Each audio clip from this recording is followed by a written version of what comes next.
संप्रदायवाद क्या होता है? तो जैसे कि कम्युनलिज्म में देखेंगे कि अगर मान लीजिए कोई रिलीजन के आधार पर भी संप्रदाय बन सकता है, रिलीजियस कम्युनिटी, एक रिलीजन के मानने वाले लोग एक रिलीजियस कम्युनिटी के रूप में उनकी व्याख्या की जाएगी। Hindu community, Muslim community, Christian community, ये कोई बुरी बात नहीं है, क्योंकि समाज जो है विभिन्न कम्युनिटी में विभक्त है और सदियों से रहा है। लेकिन जब कोई रिलीजियस कम्युनिटी सत्ता प्राप्त करने के लिए होड़ करे और दूसरे रिलीजियस कम्युनिटी को या दूसरे इथनिक कम्युनिटी को उसे बेदखल करे या करने का प्रयास करे, तो यहीं से संप्रदायवाद या कम्युनलिज्म का उदय होता है। और हिंदुस्तान में यह संप्रदायवाद 1857 की क्रांति के बाद करीब 20 साल के बाद यह शुरू हो गया। उसका रीजन क्या था दोस्तों? जैसा कि मैंने पूर्व के वीडियो में आपको बताया था कि अंग्रेजों ने 1857 की क्रांति के बाद में मुसलमानों के साथ में बहुत जाति किया। जैसे मैंने पूर्व के वीडियो में बताया था कि हिंदू और मुसलमान दोनों ने मिलकर के अंग्रेजी सत्ता को उखाड़ने का पूरा प्रयास किया। हालांकि उनका दायरा बहुत छोटा था, पूरे हिंदुस्तान के लोग उसमें शामिल नहीं थे, कुछ खास इलाके शामिल थे। लेकिन हिंदू और मुस्लिम में इतना जबरदस्त एकता देखने को मिला कि अंग्रेज सरकार घबरा गई। सबसे पहले 20 साल तक तो उन्होंने मुसलमानों के साथ में जबरदस्त ज्यादती किया, उनके जागीर छीने, उनके प्रॉपर्टी को राजसात किया, संपत्ति को राजसात किया, हिंदुओं के भी छीने, लेकिन ज्यादा मुसलमानों के छीने गए, मुसलमानों को प्रताड़ित किया गया। और ये 1870 तक चलता रहा। और इस बीच में अंग्रेजों ने हिंदुओं को पैम्पर करना शुरू किया, उनको प्रोत्साहित करना शुरू किया। 1900 ईस्वी के बाद अंग्रेजों ने इस नीति को पलट दिया और अब वो हिंदुओं के विरुद्ध जाने लगे। 1905 में जो बंगाल का उन्होंने विभाजन किया था, वो हिंदू और खास करके बंगाली राष्ट्रवाद को तोड़ने के लिए किया था। और इस प्रकार का उपक्रम किया था कि बंगाली लोग अपने ही बंगाल में अल्पसंख्यक हो जाएं। इसके बारे में हम बाद में बताएंगे आपको। तो 1900 ईस्वी तक अंग्रेजों ने हिंदुओं को साथ दिया और 1900 ईस्वी के बाद अंग्रेज को समझ में आ गया कि हिंदुस्तान के जो हिंदू हैं वो बहुत ज्यादा शिक्षित हो गए हैं, बहुत डिमांडिंग हो गए हैं। कांग्रेस उनकी एक बहुत जबरदस्त संस्था, ऑल इंडिया संस्था बन गई है और इसके माध्यम से वो विभिन्न प्रकार के कंसेशन मांगने लगे हैं। वो सरकार में अपना हिस्सेदारी चाहते हैं। तो इसके काउंटर वेट के लिए उन्होंने मुसलमानों को खड़ा किया और इसमें उन्हें सर सैयद अहमद खान जैसे अंग्रेज परस्त का भी साथ मिला, जो अलीगढ़ मूवमेंट का सबसे बड़ा झंडा बरदार था। और इसके बारे में हम पूर्व के वीडियो में आपको बता चुके हैं। तो दोस्तों, ये जो डिवाइड, फूट डालो और राज करो की नीति अंग्रेजों ने 1857 की क्रांति के बाद से शुरू कर दिया और इसके तहत में अब उन्होंने 1906 में मुस्लिम लीग की स्थापना करवाया। ढाका के नवाब सलीमुल्लाह की अध्यक्षता में मुस्लिम लीग की स्थापना 1906 में हुई और इस तरह से उन्होंने हिंदुस्तान में संप्रदायवाद का, कम्युनलिज्म का बीजारोपण कर दिया। तो सबसे पहला पॉइंट जो था वो था divide and rule policy of British. दूसरा पॉइंट क्या है? बैकवर्डनेस। जैसा कि दोस्तों हमने पूर्व के वीडियो में आपको बताया था कि हिंदुस्तान में सामाजिक और आर्थिक विकास 19वीं शताब्दी के उत्तरार्ध में हुआ और इसमें देश के सभी धर्मों के लोगों ने हिस्सा लिया, समाज सुधार के कार्यक्रम हुए, जो बहुत सारी कुरीतियां थी उसको दूर करने का प्रयास किया गया। अब हमारे वीडियो में उसको डिटेल में देखेंगे। लेकिन मुसलमानों में कुछ तीव्र गति से सुधार नहीं हुए जितना कि हिंदुओं में हुए। तो मुसलमान पिछड़ गए। अंग्रेज शासन की बेरुखी, अंग्रेज शासन द्वारा उन्हें प्रताड़ित किया जाना, परेशान किया जाना, और साथ साथ उनमें शिक्षा का विकास हिंदुओं की भांति नहीं होना, मिडिल क्लास की उत्पत्ति नहीं होना। वो ट्रेड में पिछड़ गए, व्यापार वाणिज्य में पिछड़ गए, वो उद्योग में पिछड़ गए, और इसका परिणाम ये हुआ कि मुसलमान जनता, मुसलमान जागीरदार, नवाब, तालुकदार के प्रभाव में रहता रहा। उनके प्रभाव से वो निकल ही नहीं पाए। और यह भी एक फैक्टर था संप्रदायवाद को या कम्युनलिज्म को बढ़ावा देने का। और इसमें आग में घी डालने का काम कांग्रेस के जो नए नेता 1920 के बाद में उभरे थे, जो खास करके स्वामी सहजानंद ने यूपी और बिहार में जबरदस्त किसान आंदोलन चलाया था, और उनका पॉलिसी ये था कि जो जमींदारी उन्मूलन किया जाएगा आजादी के बाद, और किसानों को जमीन बांटे जाएंगे। इससे मुसलमान नवाब, जागीरदार, तालुकदार, जमींदार ये चिढ़ गए। उन्हें खतरा सताने लगा, और उन्हें खतरा सताने लगा कि जब हिंदुस्तान आजाद हो जाएगा तो उनकी जो मलकियत है वो भी खत्म हो जाएगी। और वो इसलिए एक ऐसे सेफ लैंड या होमलैंड चाहते थे जहां पर कि उन्हें किसी प्रकार का खतरा महसूस नहीं हो। इसलिए दोस्तों देखते हैं कि 72 साल की आजादी के बाद भी पाकिस्तान में आज तक लैंड रिफॉर्म नहीं हुआ, भूमि सुधार नहीं हुआ। जिस तरह से हिंदुस्तान में भूमि सुधार हुआ, हालांकि हिंदुस्तान में भी भूमि सुधार का जो मैंने पूर्व के वीडियो में बताया था कि उसमें बहुत ज्यादा खामियां हैं, त्रुटियां हैं, लेकिन पाकिस्तान में तो भूमि सुधार हुआ ही नहीं। और आज भी पाकिस्तान की जो देहाती क्षेत्रों में जो लीडरशिप है वो जागीरदार, जमींदार, ऐसे लोगों से, ऐसे लोगों के प्रभाव में। तो दोस्तों ये जो आर्थिक पिछड़ापन, सामाजिक पिछड़ापन, उद्योग में पिछड़ापन, शिक्षा में पिछड़ापन, इन सब पिछड़ापन के कारण मुसलमानी जनता, अधिकांश जनता मेन स्ट्रीम से नहीं जुड़ पाए, मुख्य धारा से नहीं जुड़ पाए, कांग्रेस से नहीं जुड़ पाए। मुस्लिम लीग उसे हतोत्साहित करता रहा कि इस्लाम खतरे में है। दरअसल इस्लाम खतरे में नहीं था, जागीरदार, मुसलमान जागीरदार और नवाब खतरे में थे कि जब देश आजाद होगा तो उनकी जो मलकियत है, उनकी जो जमींदारी है वो सब छीन ली जाएगी, और गरीब किसानों और मजदूरों में उन जमीनों को बांट दी जाएगी। लेकिन उन्होंने धर्म का सहारा लिया और नारा लगाया कि इस्लाम खतरे में। ये दूसरा फैक्टर था। और तीसरा फैक्टर था मिलिटेंट नेशनलिज्म इन कांग्रेस।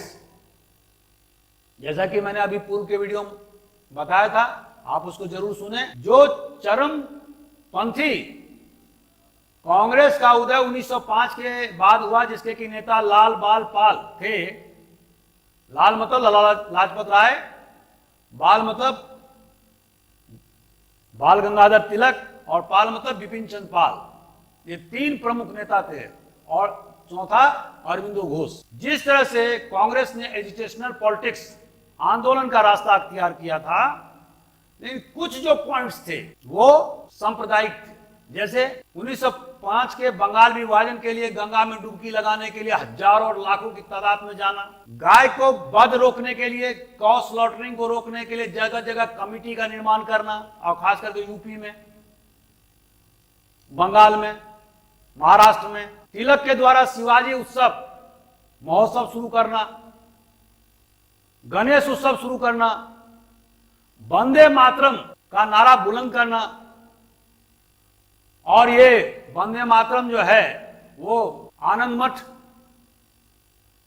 जो नोवेल है, जो उपन्यास है, जो बंकिम चंद्र चटर्जी का उपन्यास है, उसमें मुसलमान जमींदारों के अत्याचार से संबंधित कहानी लिखी हुई है, और उसमें ये वंदे मातरम गीत का भी उपयोग हुआ है।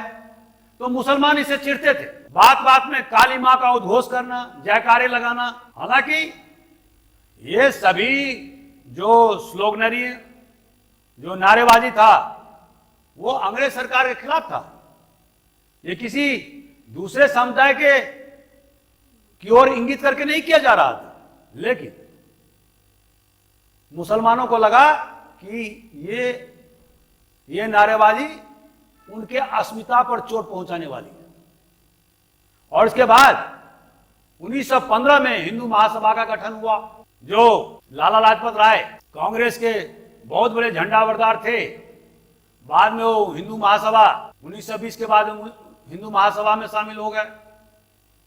उसके बाद में बनारस हिंदू यूनिवर्सिटी के संस्थापक मदन मोहन मालवीय, जो एक कट्टर कांग्रेसी थे, बाद में हिंदू महासभा के सदस्य हो गए, और इन्होंने हिंदू हित की बात को उठाना शुरू कर दिया, जोर शोर से उठाना शुरू कर दिया कि हिंदुस्तान हिंदुओं के लिए। और मुस्लिम लीग ने इसका फायदा उठाया। उन्होंने कहा कि नहीं, मुसलमानों को अलग होमलैंड चाहिए, उनका अपना घर चाहिए, क्योंकि एक यूनाइटेड इंडिया में जहां पर कि हिंदू बहुसंख्यक है, उनकी आबादी 80% है, वहां पर मुसलमान सुरक्षित नहीं रह सकते हैं।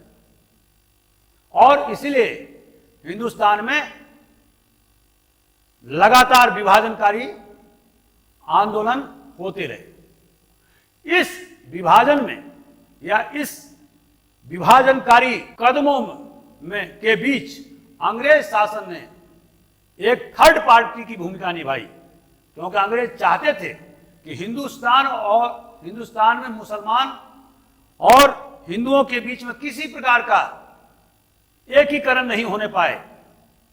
अगर एकीकरण होगा, यूनिटी होगा, एकता होगा, तो उनकी अस्मिता खतरे में पड़ जाएगी और हिंदुस्तान में राजनीतिक मोबिलाइजेशन बहुत जोर शोर से चलेगा और अंग्रेज हिंदुस्तान छोड़ने के लिए बाध्य हो जाएंगे।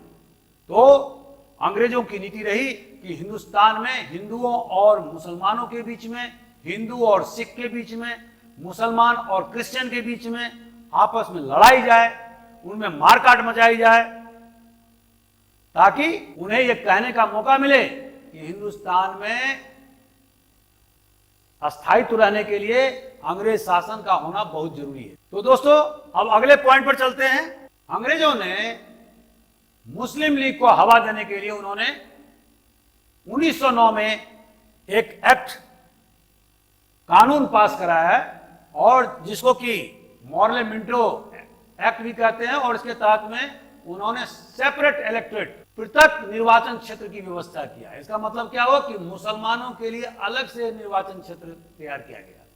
उनको टेरिटोरियल निर्वाचन क्षेत्र नहीं दिया गया, जैसे कि आज के जमाने में होता है। तो जहां जहां मुसलमान रहते हैं, उनको अगर मिला के 10 लाख की आबादी हो रही है, तो उसको एक निर्वाचन क्षेत्र बना दिया गया, और उसमें मुसलमान ही चुनाव लड़ सकते थे, हिंदू चुनाव नहीं लड़ सकते थे। कांग्रेस पार्टी भी अगर कैंडिडेट खड़ा करना चाहती है उस लोकसभा क्षेत्र में, तो या निर्वाचन क्षेत्र में, तो उन्हें मुसलमान कैंडिडेट ही उतारना पड़ेगा। तो इस तरह से उन्होंने एक जबरदस्त, मतलब संप्रदायवाद का एक जबरदस्त बीजारोपण 1909 के एक्ट के द्वारा कर दिया। इसके बाद 1916 में कांग्रेस के जो 2 फाड़ हो गए थे 1907 में सूरत अधिवेशन में, मॉडरेट में और एक्सट्रीमिस्ट में, मानो उदारवादियों में और चरमपंथियों में, जिसके बारे में हम पूर्व के वीडियो में बता चुके हैं। उनका सुलह 1916 के लखनऊ पैक्ट में हुआ, लेकिन उस लखनऊ पैक्ट में एक और पैक्ट हुआ और वो था कांग्रेस और मुस्लिम लीग के बीच में। मुस्लिम लीग उस समय बहुत छोटी संस्था थी, उसमें मुश्किल से 500 से ज्यादा सदस्य नहीं थे। और ये पैक्ट जिन्ना जो उस समय में कांग्रेस के ही सदस्य थे और बाल गंगाधर तिलक और एनी बेसेंट, इन लोगों ने मिलकर के मुस्लिम लीग के साथ समझौता किया कि हिंदू और मुसलमान दोनों मिलकर के प्रथम विश्व युद्ध के बाद खत्म होने के बाद में मिलकर के लड़ेंगे, अंग्रेज साम्राज्यवाद के खिलाफ लड़ेंगे। हालांकि मुसलमान या मुस्लिम लीग कभी नहीं लड़े कांग्रेस के साथ में, वो अंग्रेजी साम्राज्यवाद का पिट्ठू था और हमेशा उसने अंग्रेज साम्राज्यवाद के हित को साधने का काम किया और अंग्रेज मुस्लिम लीग को अपना आर्थिक नैतिक समर्थन आजादी मिलने तक देता रहा और इसी का परिणाम था विभाजन। 1919 के एक्ट में, जिसको मॉन्टेग्यू चेम्सफोर्ड एक्ट भी कहते हैं, क्योंकि मॉन्टेग्यू उस समय में secretary of state for India था और चेम्सफोर्ड यहां पर वाइसराय था। इन दोनों के नाम पर 1919 का एक्ट हुआ। उसमें जो सेपरेट इलेक्टोरेट या पृथक निर्वाचन क्षेत्र का जो विधान 1909 में किया गया था, उसी को उन्होंने विस्तारित कर दिया।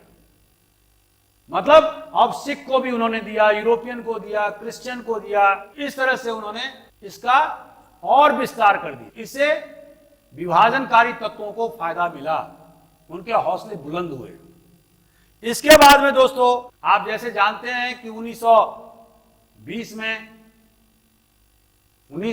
में खिलाफत आंदोलन शुरू हुआ था। गांधी जी ने उसमें बढ़ चढ़ के हिस्सा लिया था और इसके बारे में हम डिटेल में पूर्व के वीडियो में बता चुके हैं कि जब ट्रीटी ऑफ सेवरे के द्वारा एलीड फोर्स, जिसको मित्र राष्ट्र कहते हैं, जिसमें कि ब्रिटेन उसका लीडर था, ब्रिटेन और फ्रांस, उन्होंने टर्की के सल्तनत को खत्म करने का आदेश जारी किया था और टर्की का जो सुल्तान था वो पूरे मुस्लिम जगत का खलीफा भी था। तो इन खिलाफत आंदोलनकारियों का यह कहना था कि खिलाफत को खत्म न किया जाए और इनका मक्का मदीना और जो मुस्लिम वर्ल्ड के जितने महत्वपूर्ण जो रिलीजियस इंस्टीट्यूशंस हैं, मस्जिद हैं, उन पर खलीफा का नियंत्रण रहता है, तो उससे उनको बेदखल नहीं किया जाए। लेकिन अंग्रेजों ने इस बात को नहीं माना। इसी कारण से खिलाफत आंदोलन हिंदुस्तान में चलाया गया था। खास करके जो मोहम्मद अली ब्रदर्स थे, मोहम्मद अली और शौकत अली, उनके नेतृत्व में चलाया गया था यह आंदोलन। हालांकि यह आंदोलन धीरे धीरे खत्म हो गया। 1920 में असहयोग आंदोलन गांधी जी के द्वारा शुरू किया गया। यह आंदोलन चरम पर था। देश के नौजवानों ने इसमें हिस्सा लिया। अब कांग्रेस एक मास मूवमेंट की पार्टी हो गई। कांग्रेस गांव-गांव और मोहल्ले तक पहुंच गई, जो पहले ड्राइंग रूम की पार्टी हुआ करती थी। लेकिन उसी समय में चौरा चोरी पुलिस स्टेशन को आंदोलनकारियों ने जला दिया 1922 में, फरवरी के महीने में। और इस कारण से गांधी जी बहुत ज्यादा व्यथित हुए और उसमें चूंकि 22 पुलिस वाले मारे गए थे, इसीलिए उनको एकाएक आंदोलन बंद कर दिया गया। इससे आंदोलनकारियों में बहुत जबरदस्त निराशा व्याप्त हुई। इसके बाद बहुत सारे कांग्रेसी कांग्रेस छोड़ के स्वराज पार्टी का निर्माण कर लिया। बहुत सारे जो आंदोलनकारी थे हिंदुओं में, मुसलमानों में, वो कम्युनल लाइन पर डिवाइड हो गए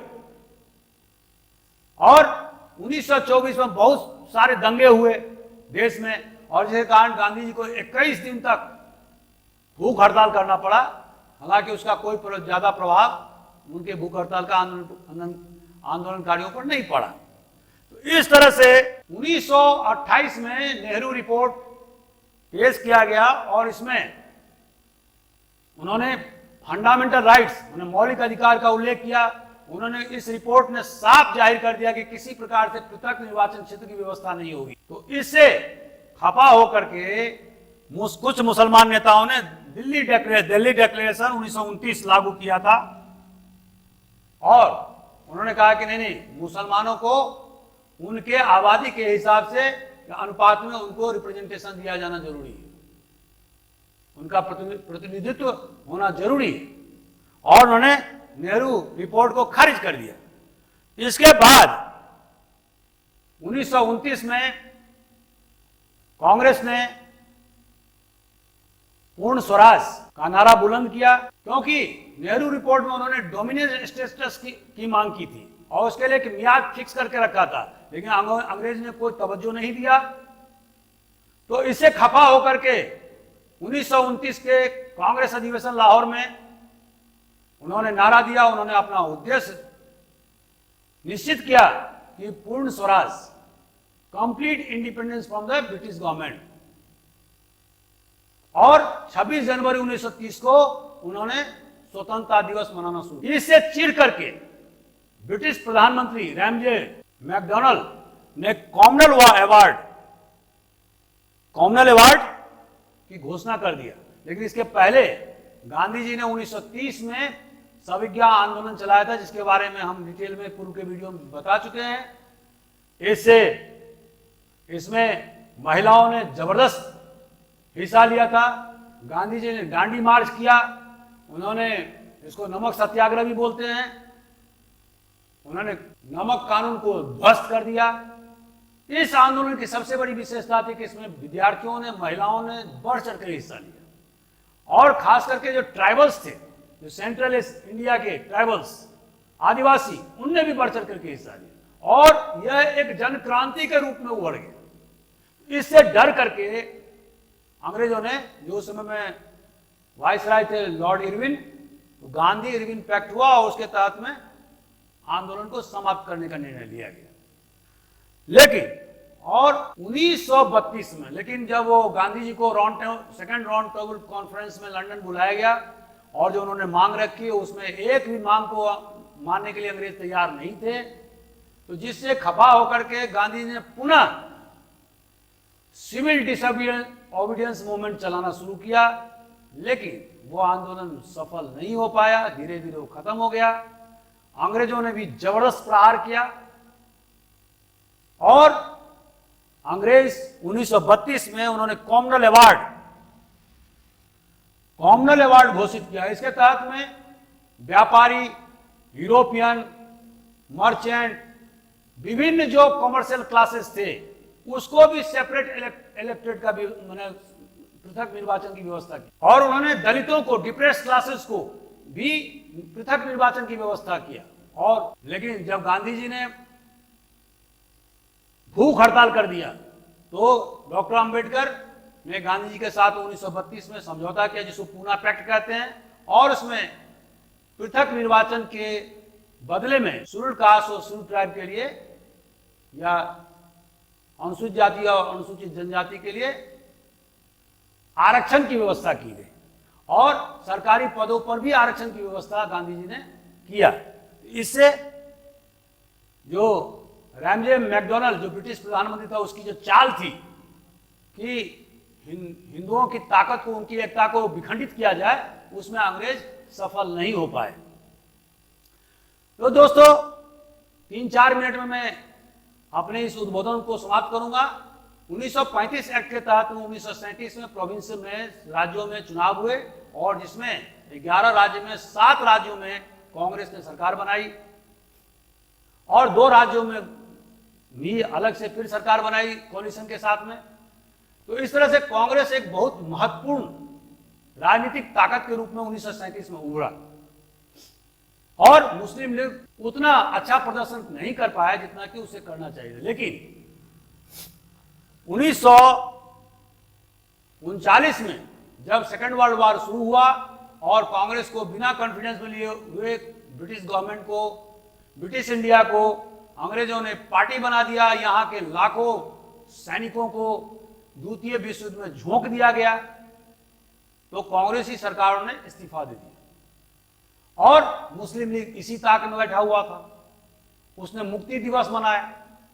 1940 में मुस्लिम लीग ने पाकिस्तान रिजोल्यूशन पास किया लाहौर में, और उसमें उन्होंने बताया 2 नेशन थ्योरी, कि हिंदू और मुसलमान दो अलग अलग राष्ट्र हैं, उनके विचारधारा अलग है, उनकी संस्कृति अलग है, वो दोनों एक साथ एक देश में नहीं रह सकते। इसलिए सेपरेट होमलैंड की मांग 1940 में लाहौर अधिवेशन में मुस्लिम लीग द्वारा जोर शोर से जिन्ना के नेतृत्व में उठाया गया। और चूंकि कांग्रेसी सरकारों ने इस्तीफा दे दिया था, इसीलिए अब खेल पूरी तरह से खुल चुका था। और इसके बाद जब गांधी जी ने 1942 में भारत छोड़ो आंदोलन शुरू किया, तो सैकड़ों और लाखों की तादाद में नेताओं को, कार्यकर्ताओं को जेल में ठूंस दिया गया, बर्बर प्रहार किए गए। लेकिन मुस्लिम लीग के नेताओं को ने अंग्रेजी सरकार का समर्थन देना चालू किया। हिंदू महासभा ने अंग्रेजी सरकार को सेकंड वर्ल्ड वॉर में मदद देने का पूरा भरोसा दिया।